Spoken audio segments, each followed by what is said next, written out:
অনেক স্বপ্ন নিয়ে ভাই দেশ ছাড়ছিলাম, বিশ্বাস করেন। অনেক স্বপ্ন, এক বুক ভরা স্বপ্ন নিয়ে দেশটা ছাড়ছিলাম।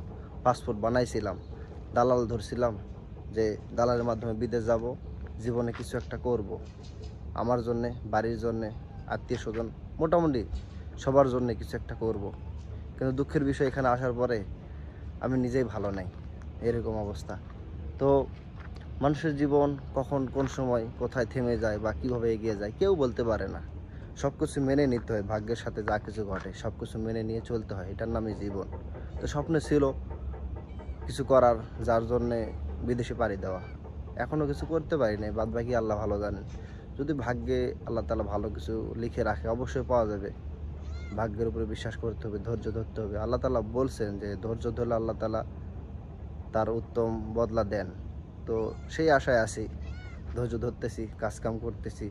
আপনারা দোয়া করবেন যাতে, যে আশা আসছিলাম, যে সুদিন ফিরানোর জন্য আসছিলাম দুর্দিন থেকে, আপনারা দোয়া করবেন যেন সেই পথে চলতে পারি বা সেই জায়গায় যেতে পারি।